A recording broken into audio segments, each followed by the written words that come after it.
Good evening students, welcome back to Chanakya's official YouTube channel. आज के इस वीडियो में हम लोग डिस्कस करने वाले हैं मिसलेनियस क्वेश्चन की। जैसे हम सीरीज रन कर रहे हैं, पहले हमने 4 वीडियोस करा स्वैप द वर्ड्स के ऊपर, और आज हम लोग स्टार्ट करेंगे अपने सीक्वेंस के अंदर कुछ अगली 4 videos fill in the blank या फिल इन द ब्लैंक्स के ऊपर। जैसे कि आप लोग देखते हैं, बैंकिंग के जितने भी एग्जाम्स हैं, बैंकिंग के एग्जाम्स के अंदर आपसे क्वेश्चंस पूछे जाते हैं जिसमें एक fill in the blank given होगा या फिर 2 ब्लैंक स्पेसेस हो सकते हैं जो कि टोटली वोकैब बेस्ड होते हैं। देखो स्टूडेंट्स, अगर तो हम लोअर लेवल के एग्जाम्स की बात करें, उसमें जो ब्लैंक स्पेस होता है वो ग्रामेटिकल बेस्ड हो सकता है, ग्रामर के ऊपर बेस्ड होगा, जिसमें ज्यादातर क्वेश्चंस आपसे प्रेपोजिशन बेस्ड पूछे जाते हैं।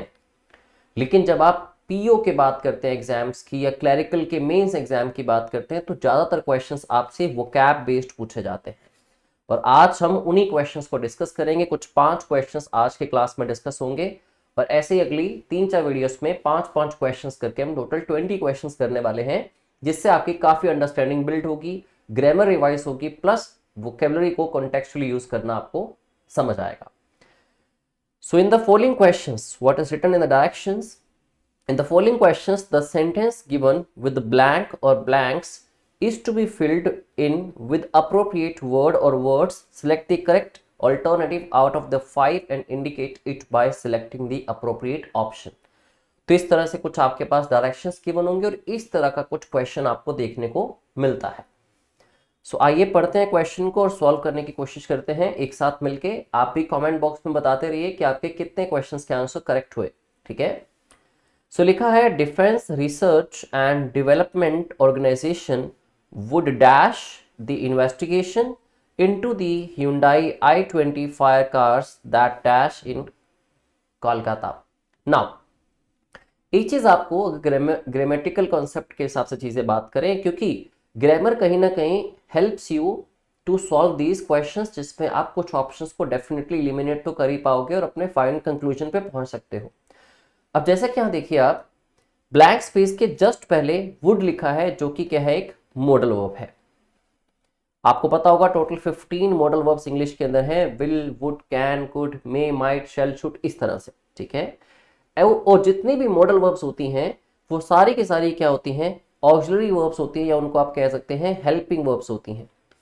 तो ये हेल्पिंग वर्ब सेंटेंस को खुद तो कंप्लीट कर नहीं पाती, तो इनके जस्ट बाद आती है एक मेन वर्ब। अब वो जो मेन वर्ब होती है, क्योंकि वर्ब की 5 डिफरेंट फॉर्म्स हैं, अगर हम बात करें किसी भी बेसिक वर्ब के साथ, जैसे कि वर्ब है परसुएड। परसुएड का मतलब होता है किसी को कन्विंस करना, तो परसुएड की सेकेंड फॉर्म होती है परसुएडेड, थर्ड फॉर्म होती है परसुएडेड।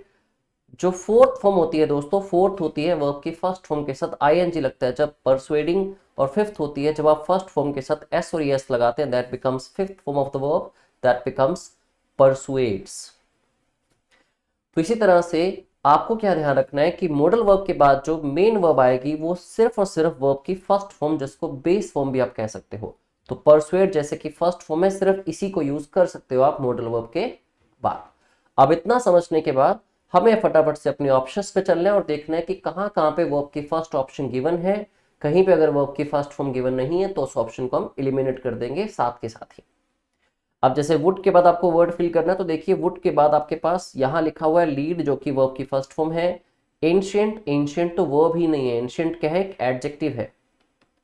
अगर आपको एडजेक्टिव प्लेस करना होता है मॉडल वर्ब के बाद, तो उसके लिए जैसे मैंने बताया कि मॉडल वर्ब के जस्ट बाद तो वर्ब आएगी आएगी, पहले आप वर्ब लगाएंगे, जैसे कि आप लगाते बी, ठीक है, जैसे कि इट वुड बी वाइज। तो मॉडल वर्ब को पहले उसकी रिक्वायरमेंट पूरी करो वर्ब की फर्स्ट फॉर्म के साथ, उसके बाद आपको ये एडजेक्टिव या नाउन लगा सकते हैं। तो एंशिएंट तो डायरेक्टली मॉडल वर्ब के साथ नहीं आ सकता, इसलिए आपका बी ऑप्शन हो जाता है एलिमिनेट यहाँ पे। इंक्वायर्ड, इंक्वायर्ड क्या है, वर्ब की सेकंड फॉर्म या वर्ब की थर्ड फॉर्म, हमें तो मॉडल वर्ब के साथ फर्स्ट फॉर्म चाहिए, तो सी ऑप्शन भी आपका एलिमिनेट हो गया इस तरह से। सेकेंडरी, सेकेंडरी क्या है, अगेन एक एडजेक्टिव है, गलत हो गया। ट्यूमिड, ट्यूमिड क्या है, अगेन एक एडजेक्टिव है, ये भी गलत हो गया। अब ट्यूमिड की अगर मीनिंग की बात करें, ट्यूमिड का मतलब होता है स्वोलन या फिर एनलार्ज्ड, जो चीज साइज में पहले से बड़ी हो चुकी है, ठीक है, उसको ट्यूमिड कहते हैं हम लोग। तो दोस्तों ये तो क्वेश्चन बहुत ही आसान था, अगर आप ग्रामर की इतनी सी नॉलेज भी रखते हैं तो तो क्योंकि मॉडल वर्ब के साथ फर्स्ट फॉर्म आने चाहिए और फर्स्ट फॉर्म आपके पास क्या है, लीड, सिर्फ इकलौती एक वर्ब है फर्स्ट फॉर्म में, तो यहाँ पे आ गया defence research and development organisations would lead, वो इन्वेस्टिगेशन को लीड करेंगे। किस इन्वेस्टिगेशन को? The Hyundai i20 fire cars that, जो कि आग लगी थी, कहां पे हुआ था इंसिडेंट? Occurred in Kolkata. तो इस तरह से option A would be right answer.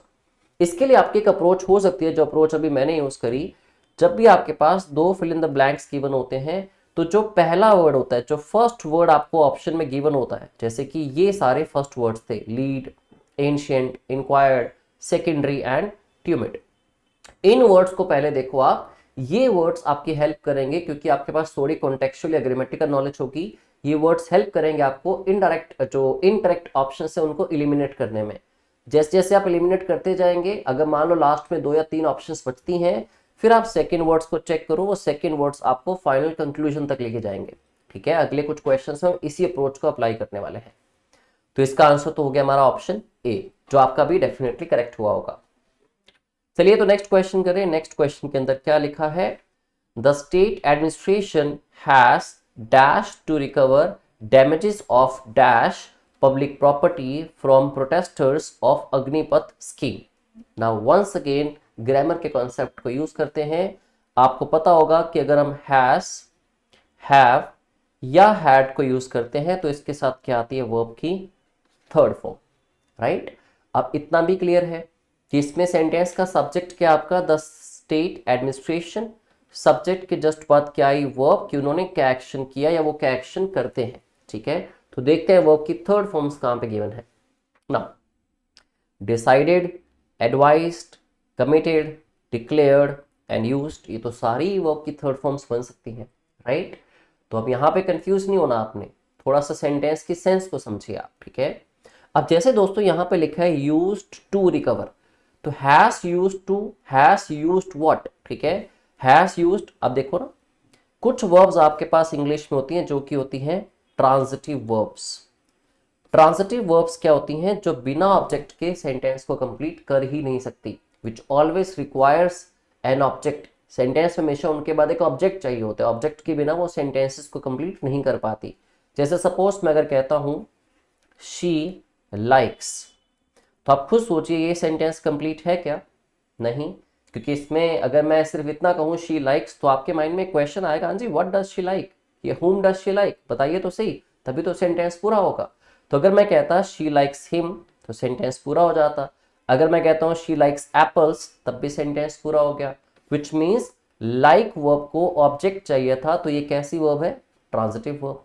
On the other hand अगर मैं कहता हूं she walks, तो ये सेंटेंस तो कंप्लीट है। इस वर्ब को ऑब्जेक्ट की रिक्वायरमेंट नहीं है, ये बन जाती है इनट्रांजिटिव वर्ब। ठीक है, जिसको ऑब्जेक्ट की रिक्वायरमेंट नहीं होती। अब अगर आप बात करते हैं वर्ब यूज्ड की, ठीक है, तो state administration has used what? क्योंकि इसके बाद ऑब्जेक्ट होना चाहिए, जबकि ऑब्जेक्ट तो सेंटेंस में है ही नहीं। ठीक है, तो यूज्ड को आप एलिमिनेट करेंगे। इस तरह से आप सेकंड ग्रामेटिकल कॉन्सेप्ट पे चले जाइए, थोड़ा और डेप्थ में सीखिए इसको। तो ऑप्शन ई आपका एलिमिनेट हो गया। सेम ऐसे ही देखिए, वर्ड लिखा है एडवाइज्ड। अगर मैं कहता हूं I have advised you, he has advised me, किसको एडवाइस किया आपने? किसको सजेस्ट किया आपने? ऑब्जेक्ट रिक्वायर्ड है, तो इसमें ऑब्जेक्ट क्योंकि सेंटेंस में नहीं है, तो ऑप्शन बी भी आपका एलिमिनेट हो गया। ठीक है, नाउ हैज डिक्लेयर्ड, डिक्लेयर्ड के बाद भी आपको ऑब्जेक्ट चाहिए। Has declared what? क्या डिक्लेयर किया उन्होंने? तो ऑप्शन डी भी निकल गया आपका यहां से। नाउ हैज कमिटेड, या तो दोस्तों होता है कि वो कमिटेड है, the state administration is committed. ठीक है, वो कमिटेड है मतलब उन्होंने फैसला कर लिया है। और जब आप इस एक्सप्रेशन को यूज करते हो, सपोज मैं एक सेंटेंस लिखता हूं, I am committed to teaching you wholeheartedly. ठीक है, तो जब भी आप आई एम कमिटेड टू कहते हैं, ठीक है, तो इसमें जैसे एम को यूज करके मैंने कमिटेड को as an adjective, as a past participle use किया, तो उसमें टू के साथ आपको वर्ब की आईएनजी फॉर्म लगानी होती है, जो कि आपको यहां पे नहीं दिख रही। दूसरी चीज, अब कमिटेड का दूसरा मतलब क्या निकलता है? जब आप is am are was were लगा के कमिटेड की बात नहीं कर रहे, आप हैज एफ हैड लगा के बात कर रहे हैं। तो या तो मैं ये कहूंगा आई हैव कमिटेड, तो मैंने कुछ ना कुछ कमिट किया है, ठीक है। आई हो गया सेंटेंस का सब्जेक्ट, हैव कमिटेड हो गई सेंटेंस की verb, what have I committed मुझे यहां पे ऑब्जेक्ट के केस में बताना पड़ेगा, या तो I have committed a mistake या I have committed a crime. Again वही बात कि इस सेंटेंस के स्ट्रक्चर के हिसाब से दे हैव कमिटेड या the state administration has committed what, object यहां पे मेंशन्ड ही नहीं है, तो ये भी गलत हो गया फिर तो, ठीक है। तो इस तरह से देखें तो बी सी डी और ई अगर फर्स्ट वर्ड को भी देखते गए तो सारी ऑप्शंस हो गई इलिमिनेटेड, ठीक है। और अगर आपके माइंड में चीज नहीं भी आती तो आप सेकंड वर्ड पे जा सकते हो, अगर आपको इतनी ग्रामेटिकल नॉलेज नहीं भी होगी, अगर आपने ग्रामर को इन डेप्थ नहीं भी पढ़ा हुआ, तो अगर मान लीजिए आप कमिटेड पे ही जाते हैं, ठीक है, या एडवाइस्ड पे चले गए, तो आप सेकंड वर्ड पे जाओगे, ठीक है। सेकंड वर्ड के हिसाब से बात कर लेते हैं। सपोज आप ऑप्शंस को, सारी ऑप्शंस को एलिमिनेट नहीं कर पाए जिस तरह से मैंने आपको ग्रामेटिकली समझाया, because I had the entire knowledge, ठीक है, इस क्वेश्चन को सॉल्व करते टाइम, बट आपके पास ये नॉलेज नहीं थी तो आप नहीं कर पाए, तो आप सेकेंड वर्ड पे चले जाओ। अब आगे पढ़े अगर, तो इन्होंने सोचा है कि रिकवर करेंगे डैमेजेस को, डैमेजेस किस चीज के, damages of dash public property, तो damages of solved public property, public property solve तो नहीं की जाती, सॉल्व तो क्वेश्चन किए जाते हैं जैसे हम कर रहे हैं ना। तो damages of sold public property दोस्तों, अब SOAR एक वर्ब होती है जिसका मतलब क्या होता है, टू इंक्रीज या फिर टू फ्लाई हाई। तो अगर आप इसको सोर्ट करते हैं इसका मतलब तो बन गया फ्लोन, वर्ब की थर्ड फॉर्म के अंदर। तो क्या phloem public property, public property जो उड़ गई है, नहीं हो सकता, है ना। तो ये ऑप्शन ऑटोमेटिकली यहां से भी गलत हो जाएंगे। अब ऐसे ही अगर आप बात करते हैं मेंटल्ड पब्लिक प्रॉपर्टी, तो मेंटल्ड का मतलब क्या होता है, जो कवर्ड होती है, एनवेलप्ड होती है। तो पब्लिक प्रॉपर्टी कवर्ड थोड़ी हुई है, अगर कवर हुई है तो किस चीज से कवर हुई है, ठीक है, और उसको रिकवर डैमेजेस को क्यों बात कर रहे हैं वो। तो मेंटल्ड वाला ऑप्शन भी नहीं हो सकता था, एक्सक्लूडेड भी नहीं हो सकता था। तो अगर हम फर्स्ट वर्ड की हेल्प से भी करें तब भी आपका आंसर ऑप्शन ए आएगा, अगर सेकंड वर्ड की हेल्प से करोगे तब भी आंसर डिमोलिश्ड बिल्कुल करेक्ट वर्ड होगा यहाँ पे, damages of demolished public property. तो जो पब्लिक प्रॉपर्टी डिमोलिश हो चुकी है, डैमेज हो चुकी है, स्टेट एडमिनिस्ट्रेशन ने डिसाइड किया है, हैज डिसाइडेड कि वो रिकवर करेंगी damages of demolished public property. I hope you are getting this point and I hope आपका क्वेश्चन का आंसर करेक्ट हो गया होगा, ठीक है। चलिए तो अगले क्वेश्चन की तरफ बढ़ते हैं। Next question says cobia, cobia is dash in business, cobia business में डैश, ठीक है, बिजनेस में डैश है, इन द बिजनेस, किस चीज का बिजनेस है, of manufacturing and distributing, manufacture भी करता है और डिस्ट्रीब्यूट भी करता है, किस चीज को, कंप्यूटर परिफेरल्स को। अब परिफेरल्स क्या होते हैं, जो भी कंप्यूटर से कनेक्ट होने वाले डिवाइसेस होते हैं, फॉर एग्जांपल प्रिंटर, ठीक है, तो करता है डैश, जैसे कि motherboard, monitor, power product and computer cases etcetera, ठीक है। तो देखते हैं अपने ऑप्शंस को। कोबिया इज वर्कड इन, इसका मतलब हो गया कि कोबिया तो किसी पर्सन का नाम है और वो बंदा कहीं ना कहीं किसी कंपनी में काम करता है, ठीक है। कोबिया इज वर्कड इन, अब यहाँ पे वर्कड क्यों ठीक नहीं है, अगर ये वाकई पर्सन है, ऑल्दो यहाँ पे कंपनी की बात हो रही है, ठीक है, तो फिर भी इज के साथ क्या आना चाहिए, working in. Cobia is working in the business of, ठीक है, तो वर्किंग तो लिखा हुआ नहीं है यहाँ पे, तो इसलिए आपका फर्स्ट ऑप्शन गलत हो जाता है। और आप इसके सेकेंड वर्ड को भी देख सकते हो, पेरिफेरल्स डिस्कवरिंग मदरबोर्ड, तो मदरबोर्ड को डिस्कवर थोड़ी कर रही है, ये तो कंपनी है जो मदरबोर्ड्स में डील करती है, ठीक है, या मॉनिटर पावर प्रोडक्ट में डील करती है, डिस्कवर तो हो चुके, ठीक है। और वैसे भी ये चीजें इन्वेंट हुई थी, डिस्कवर होती है जो चीज ऑलरेडी एग्जिस्ट करती है उसको ढूंढ निकालना, जैसे इंडिया को डिस्कवर किया गया by Vasco da Gama, America was discovered, ठीक है, but these things, these components and the computer were invented, तो डिस्कवरिंग वर्ड वैसे भी सूटेबल नहीं है यहाँ पे, तो ऑप्शन फर्स्ट आपका एलिमिनेट हो जाता है। अब सेकंड है cobia is engaged in, engaged in का मतलब दोस्तों आपको पता होगा, एंगेज्ड इन का मतलब होता है बिजी होना किसी प्रोफेशन में, बिजी होना किसी काम में, या किसी काम में इन्वॉल्व होना, ठीक है। नेक्स्ट है कोबिया इज कंजर्व्ड, ठीक है, कंजर्व करती है इन बिजनेस ऑफ मैन्युफैक्चरिंग, तो कंजर्व इसका करेक्ट आंसर अगेन नहीं हो सकता, क्यों नहीं हो सकता, क्योंकि कंजर्व का मतलब क्या होता है, प्रिक्योर करना, ठीक है, किस चीज को बचा के रखना, ठीक है, तो ये आंसर अगेन कॉन्टेक्चुअली इनकरेक्ट होगा। और दूसरी बात कैसे करती है, अब ये तो मैन्युफैक्चर कर रहे हैं या डिस्ट्रीब्यूट कर रहे हैं, तो मदरबोर्ड को यूज करते हुए तो मैन्युफैक्चर नहीं करेंगे, डिस्ट्रीब्यूशन नहीं करेंगे, आगे वर्ड तो यूजिंग लिखा हुआ है, तो दोनों वर्ड ही इनअप्रोप्रिएट हैं कॉन्टेक्चुअली, ठीक है। Now cobia is suspected, suspected मतलब कोबिया पे डाउट किया जाता है, cobia is doubted in the business of manufacturing and distributing computer peripherals demonstrating, तो मदरबोर्ड मॉनिटर को डेमोन्स्ट्रेट तो नहीं करेंगे हम लोग, ठीक है, तो ऑप्शन डी भी गलत हो गया।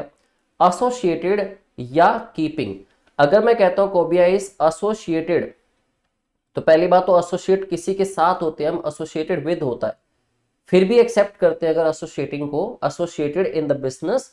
तो कीपिंग मदरबोर्ड, अगर ये कह रहा है कि मैन्युफैक्चर करता है और डिस्ट्रीब्यूट करता है, तो कीपिंग मतलब इन चीजों को रखता है अपने पास, तो बिजनेस कैसे होगा, धंधा कैसे चलेगा भाई, राइट। तो सारे ऑप्शंस अगर आप चेक कर लें उसके बाद इवेंचुअली आपके पास एक ही आंसर आता है, cobia is engaged in the business, वो एक बिजनेस में है कंपनी, ठीक है, जो कि कंप्यूटर पेरिफेरल्स की जब बात हुई, कंप्यूटर पेरिफेरल्स की जब बात हुई तो उसमें क्या क्या चीजें इंक्लूड होती हैं, including motherboard, monitor, power product and computer casing, तो ये सारी चीजें उसमें इंक्लूडेड हैं जिस तरह का बिजनेस ये करते हैं, ठीक है। तो आंसर आ गया option B. Next question, Angelina Jolie बहुत लोगों की फेवरेट भी होंगी, ये फेवरेट एक्ट्रेस होंगी, येट इनके ऊपर एक सेंटेंस, एक फिल इन द ब्लैंक का क्वेश्चन बना, सॉल्व करते हैं, और जिनकी फेवरेट है उनको ज़्यादा अच्छे से सॉल्व करने में मज़ा आएगा इस क्वेश्चन को, क्योंकि उनके बारे में बात हुई है। तो जो भी हमारे आइडल्स होते हैं या फिर जो हमारे फेवरेट पर्सन्स होते हैं, उनकी बात जब भी होती है तो हमारा इंटरेस्ट डेफिनेटली बिल्डअप होता है। तो Angelina Jolie dash her own brand, उन्होंने अपने नए ब्रांड को, अपने खुद के ब्रांड को डैश किया है, which dash a wide range of home decor items with elements of foreign heritage, जिनके अंदर कुछ फॉरेन हेरिटेज के एलिमेंट्स भी हैं। तो एंजेलिना जॉली स्टेज्ड, अगर मैं स्टेज वर्ड को लगाता हूं तो स्टेज्ड का मतलब क्या होता है, स्टेज वैसे तो नाउन भी होता है, स्टेज वर्ब भी होती है। स्टेज को अगर एज अ वर्ब देखें, क्योंकि यहाँ पे सेकंड फॉर्म ऑफ वर्ब है, तो एज अ वर्ब इसका मतलब क्या होता है, टू ऑर्गेनाइज एन इवेंट या फिर टू प्लान एन इवेंट। तो अगर मैं इसके हिसाब से देखूं तो Angelina Jolie staged her own brand, तो उन्होंने अपने ब्रांड को स्टेज किया, मतलब ब्रांड परफॉर्म करेगा स्टेज पे आके, नहीं।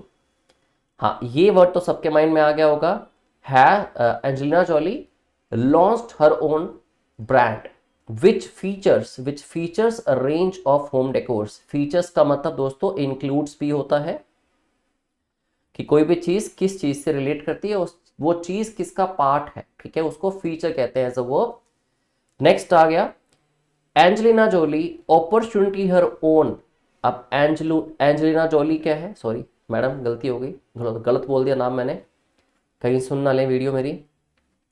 एंजेलिना जॉली सब्जेक्ट है, इसके बाद आएगी जी वर्ब यहाँ पे फिल, और उसके बाद आएगा हर ओन ब्रांड जो सेंटेंस का ऑब्जेक्ट है। तो मुझे तो वैसे सेंटेंस स्ट्रक्चर के हिसाब से बीच में वर्ब चाहिए, अपॉर्चुनिटी तो आंसर हो ही नहीं सकता, मोमेंट आंसर हो नहीं सकता क्योंकि वर्ब नहीं है, सिविरिटी आंसर हो नहीं सकता, सिविरिटी का मतलब होता है इंटेंसिटी, किसी भी चीज की शार्पनेस। तो मुझे एक वर्ब चाहिए थी, और वर्ब्स पूरे सेंटेंस, पूरे 5 ऑप्शंस में से 2 ही थी, स्टेज्ड एंड लॉन्च्ड, ठीक है। तो स्टेज्ड वैसे ही इनकरेक्ट है कॉन्टेक्चुअली, तो आपका आंसर ग्रामेटिकली और कॉन्टेक्चुअली दोनों हिसाब से देखिए तो ऑप्शन बी बनेगा, कि उन्होंने लॉन्च किया है, she launched her own brand which features, जिसके अंदर इंक्लूडेड क्या क्या चीजें हैं, अ wide range of home decor items with elements of foreign heritage. I hope आपका इस क्वेश्चन का आंसर भी करेक्ट हुआ होगा, नहीं भी हुआ तो समझ आ गया होगा। येट आगे बढ़ते हैं, 5th क्वेश्चन, लास्ट क्वेश्चन आज की क्लास का। इन अ डायनेमिक, डायनेमिक का मतलब क्या होता है, विच चेंजेस वेरी कॉन्स्टेंटली या विच कीप्स चेंजिंग, जो चीज बदलती रहे, चाहे वो इंक्रीज होती रहे, चाहे वो डिक्रीज होती रहे, चाहे उसके नेचर में बदलाव आते रहे, ठीक है। तो इन अ डायनेमिक एंड, जैसे आपके माइंड में आता है इन अ डायनेमिक, देखिए जब मैं लिखता हूं इन अ डायनेमिक एंड डैश, फिर लिखा है अनस्ट्रक्चर्ड ट्रेड इन्वायरमेंट, ठीक है। तो डायनेमिक लिखा है यहां पे, दैट मीन्स डायनेमिक के बाद एक एडजेक्टिव आया होगा जो कि क्या है, अनस्ट्रक्चर्ड। किसके लिए आया, ट्रेड इन्वायरमेंट के लिए। अब इतना आपको पता होगा कि अनस्ट्रक्चर्ड और डायनेमिक अगर दोनों एडजेक्टिव्स हैं तो अनस्ट्रक्चर्ड के पहले जो वर्ड आएगा एडजेक्टिव के पहले, उसको डिफाइन करती है एडवर्ब। ठीक है, तो हमें अनस्ट्रक्चर्ड के पहले एक एडवर्ब चाहिए। ठीक है, और जब मैं देखता हूं अपनी पांचों ऑप्शंस, तो इसमें लिखा है पहले प्रोग्रेसिवली, जो कि एक एडवर्ब है डेफिनेटली, हाईली एक एडवर्ब है, इंक्रीजिंगली एक एडवर्ब है, एक्सेसिवली एक एडवर्ब है, पर डेट्रीमेंट एक एडवर्ब नहीं है। डेट्रीमेंट तो एक नाउन है। डेट्रीमेंट का मतलब होता है हार्म, किसी भी तरह का नुकसान, और इसका एडजेक्टिव बनाते हैं हम तो बनता है डेट्रीमेंटल, मींस हार्मफुल। तो ग्रामेटिकली अगर मैं देखूं तो मुझे ई ऑप्शन तो नहीं चाहिए, तो ई ऑप्शन को मैं कर देता हूं इलिमिनेट। ठीक है, अब 4 बचे ऑप्शंस, जिसमें से मुझे डिसाइड करना है कि आंसर क्या होना चाहिए। तो चलिए शुरुआत करते हैं। In a dynamic and progressively unstructured, progressively मतलब जो चीज बिल्ड हो रही है, ठीक है, स्टडली एक ग्रोथ कर रही है, ठीक है, जिसको आप एनहांसिंग कह सकते हैं, या इसको आप इंक्रीजिंगली भी कह सकते हैं। ठीक है, प्रोग्रेसिवली को आप इंक्रीजिंगली भी कह सकते हैं, मींस स्टडली जिसमें ग्रोथ हो रही है। ठीक है, तो in a dynamic and progressively unstructured trade environment, तो जो एक डायनेमिक है, जो चेंज होता है, ठीक है, और जो प्रोग्रेसिवली बढ़ता जा रहा है अनस्ट्रक्चर्ड ट्रेड एनवायरनमेंट, ठीक है, सस्टेनेबिलिटी, अब क्योंकि वो डायनेमिक है और बढ़ता जा रहा है उसमें अनस्ट्रक्चर्ड ट्रेड एनवायरनमेंट, मतलब उसका जो नेचर है वो अनस्ट्रक्चर्ड है और वो धीरे धीरे बढ़ता ही जा रहा है, तभी जाके आगे बात हुई कि जो सस्टेनेबिलिटी है, मतलब एक ठहराव है, ठीक है, एंड इनोवेशन, और साथ में इनोवेशन जो है, are being dash demanded of the top management companies. देखो दोस्तों, एक होता है डिमांडेड बाय, डिमांडेड बाय मतलब उसकी डिमांड किन लोगों से की जाती है, लेकिन यहां लिखा है डिमांडेड ऑफ। डिमांडेड ऑफ मतलब इसकी रिक्वायरमेंट कौन पूरी करेगा, उसका सोर्स ऑफ रिक्वायरमेंट जो पूरी करने वाला है वो कौन होगा, वो होगा द टॉप मैनेजमेंट कंपनीज। ठीक है, तो अब फर्स्ट वर्ड्स को देखें, dynamic and progressively unstructured, highly unstructured, highly भी ठीक हो सकता है, प्रोग्रेसिवली भी ठीक हो सकता है, इंक्रीजिंगली भी ठीक हो सकता है, इंक्रीजिंगली अनस्ट्रक्चर्ड ट्रेड इन्वायरमेंट, या एक्सेसिवली अनस्ट्रक्चर्ड ट्रेड इन्वायरमेंट। ठीक है, तो चारों वर्ड्स में अगर कंफ्यूजन है आपको, तो अगर हम नेक्स्ट देखे हैं, आर बीइंग डैश डिमांडेड, तो आर बीइंग स्टेडली डिमांडेड नहीं हो सकता। ठीक है, क्योंकि उसकी डिमांड धीरे धीरे बढ़ रही है, ऐसा आपको इस टेंस से भी पता लगता है। टेंस कौन सा लगा है, कॉन्टिन्यूअस टेंस लगा है, और कॉन्टिन्यूअस टेंस लगा है मतलब उस चीज की डिमांड बढ़ रही है। स्टेडी का मतलब होता है कांस्टेंट होना। ठीक है, तो फिर हम टेंस प्रेजेंट का कॉन्टिन्यूअस यूज ना करते हुए हम यूज करते प्रेजेंट का इंडेफिनिट। ठीक है, जिसमें एक कांस्टेंट एक्शन या लॉन्ग टर्म एक्शन दिखाया जाता है। तो स्टेडली गलत हो गया, मॉडरेटली कॉन्टेक्चुअली इनकरेक्ट हो जाएगा। 2 वर्ड बचते हैं, इंक्रीजिंगली या एक्सट्रीमली। अब दोस्तों, अगर मैं कहता आर बीइंग हाईली डिमांडेड, ठीक है, तो हाईली डिमांडेड का मतलब है something that is high in demand, और डेफिनेटली हाई इन डिमांड कैसे हमें पता कैसे लगा, क्योंकि सस्टेनेबिलिटी की डिमांड बहुत बढ़ गई है। क्यों? क्योंकि पीछे साफ कहा गया कि बहुत ही डायनेमिक है हमारा ट्रेड इन्वायरमेंट, और साथ में बढ़ रहा है, उसमें जितना अनस्ट्रक्चर्ड वो है वो अनस्ट्रक्चर्ड बढ़ भी रहा है धीरे धीरे। ठीक है, तो अगर ये वर्ड ऐसा होता कुछ कि are in a dynamic and extremely unstructured, अगर बी ऑप्शन में एक्सट्रीमली वर्ड पहले होता और हाईली बाद में होता, मींस मैं आपको क्लियरली बताता हूं, अगर ये हाईली और एक्सट्रीमली की जगह पे होता एक्सट्रीमली एंड हाईली, तो हाईली यहां पे अप्रोप्रिएट था और एक्सट्रीमली यहां पे अप्रोप्रिएट था। ठीक है, बट ये दोनों वर्ड्स उल्टे लिखे हैं, ऑप्शंस गलत लिखी हैं, इसलिए आपको ऑप्शन बी को छोड़ के जाना होगा ऑप्शन ए के ऊपर। इन अ डायनेमिक एंड प्रोग्रेसिवली मतलब जो धीरे धीरे ग्रो कर रहा है, ठीक है, धीरे धीरे बढ़ रहा है अनस्ट्रक्चर्ड ट्रेड इन्वायरमेंट। ठीक है, तभी तो डिमांड बढ़ी, तभी तो रिक्वायरमेंट आई। आर बीइंग इंक्रीजिंगली डिमांडेड, धीरे धीरे उसकी डिमांड भी उसके साथ साथ बढ़ रही है, जितना इसका अनस्ट्रक्चर्ड मैनर बढ़ रहा है और जितना इसका डायनेमिज्म बढ़ रहा है, जितना ये ज्यादा डायनेमिक है। इसलिए ऑप्शन ए आपका करेक्ट आंसर होगा 5th क्वेश्चन का। दोस्तों, अगर आप चाहते हैं कि ये सारे क्वेश्चंस विद आंसर की और इस तरह के क्वेश्चंस आप पोलिंग पे भी सॉल्व करते रहें, और साथ में आपको डेली क्वेश्चंस मिले जो आप खुद से सॉल्व करें, उसके बाद उसका सोल्यूशन आप वीडियो लेक्चर्स के थ्रू देख सकें, तो हमारे टेलीग्राम ग्रुप को आज ही ज्वाइन करें। और अगर आपने अब तक चैनल को सब्सक्राइब नहीं किया तो डू सब्सक्राइब इट। और अगर आपको लगता है कि आपके नॉलेज में, आपके रिलेशन में या आपकी फ्रेंडशिप में कोई भी ऐसा पर्सन है जो बैंकिंग एग्जाम्स की प्रिपरेशन कर रहा है या एसएससी एग्जाम्स की, तो उसको रिकमेंड भी करो कि चैनल को वो डेफिनेटली सब्सक्राइब करे और हमारी वीडियोस का बेनिफिट ले। Thank you very much. जल्दी आपसे मुलाकात होगी अगली वीडियो में part 2 of fill in the blank में। Thank you.